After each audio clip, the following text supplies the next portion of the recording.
सकाळ पिलामाने आज आमर आउ एक नूतन वीडियो को आपण मानक स्वागत। आज आम उपेन्द्र किशोर दासଙ୍କ द्वारा रचित एक समस्या केन्द्रिक मनस्तत्वधर्मी सामाजिक उपन्यास मल्लाजन उपर आलोचना करवा। एथिर मुख्य चरित्र गुड़िक जी नायिका सत्यभामा सती, नायक लोकनाथ त्रिपाठी, सतीर नाथ नना, सतीर स्वामी जमीदार नरहरि मिश्र, सतीर सौतुणीर पुओ हेउछि नट, सती शाशुघरे थिबा पोइली हेउछि सौरभी, जहाँ सह नरहरि मिश्रଙ୍କର गुप्त प्रणय चलीथिला। एही उपन्यासर कथावस्तु प्रथमे आरंभ होछि सतीर बाल्य जीवन। सतीर पिलादिनर नाम होछि सत्यभामा। पितामाताଙ୍କର एकमात्र सन्तान होइथिबारु टिके गेलबसरिया, तेणु से अमानिया और अभिमानिनी स्वभावर। नाथ नना सतीर पिलादिनर खेल सांग। से उच्च शिक्षा निमंते कटक जाइछन्ति।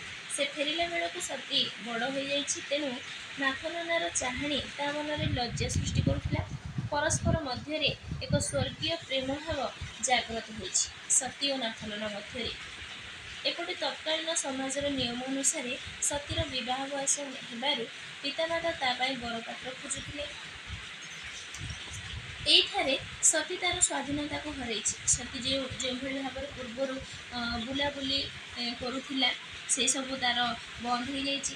बापा माँ ताको आकट करछन्ति और निजर विवाह कथा शुणी ता मध्य गोटे आवेग और उत्कंठा सृष्टि होइथिला। अन्यत्र नाथ नना और सती मध्य जो स्वर्गीय भाव जोगु सतीर विवाह पाई नाथ नना मध्य उद्यम करुथिले।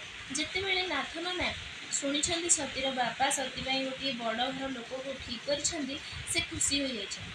परवर्ती समय जितेबाला सती जाणुछि तार बर बुढ़ा त्रिपंड कला मोटा और दोभेई अर्थात द्वितीय थर से सती को विवाह करछन्ति, तार मन से माने कष्ट होइछि। नाथ नना मध्य एथिरे असम्मति होइछन्ति, तेणु सती बापाଙ୍କ सह तांकर मनांतर होइछि। परवर्ती समय से कटक चली जाउछन्ति रागरे।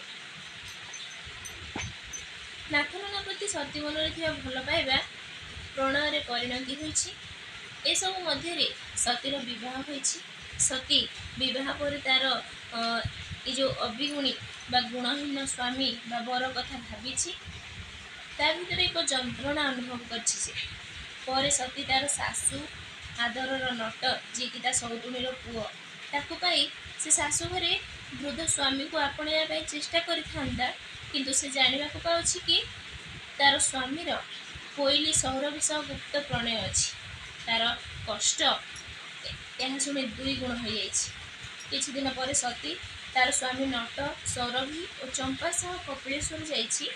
लोकभिड़ मध्य बाटबणा होई परिवार लोक से खोजिछि, किंतु प्रबल वर्षा आशंकारे तार परिवार लोक ताकु छाड़ी पळाई आछिछन्ति। एइठी सतीर नाथ नना सह भेट होइछि।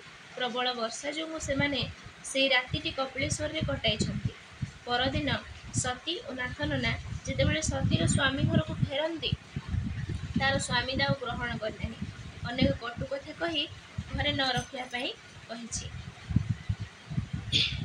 तेणु सती को नहीं नाथ नना कटक जाइछन्ति। सती किंतु गाँ को जिया पाई जिद धरिछि, किंतु नाथ नना राजी न हेबारु से तांको रागिकी अनेक कथा कहिछि। तापर नाथ नना सती को तार बापा माँ को मृत्यु खबर जणाइछन्ति। सती आहुरी भांगी पड़िछि। परवर्ती समय आर्थिक अनटन जोगु सेमाने कटकरू गाँ को आछन्ति। गाँव में मध्य सेमाने शांति रे रहि पारनाहंति। अनेक लोक अनेक कथा आसी कहिछन्ति। यह सती मनरे प्रबल आघात देइछि। से नाथ नना उपरे बोझ न होई नाथ नना पाखु खंडिए चिठी लिखि घर चली जाइछि।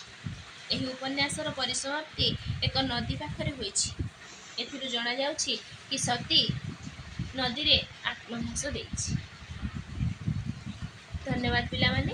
एहिपरि नुआ नुआ वीडियो पाइबा पाई हम चैनल को सब्सक्राइब कर दियंतु।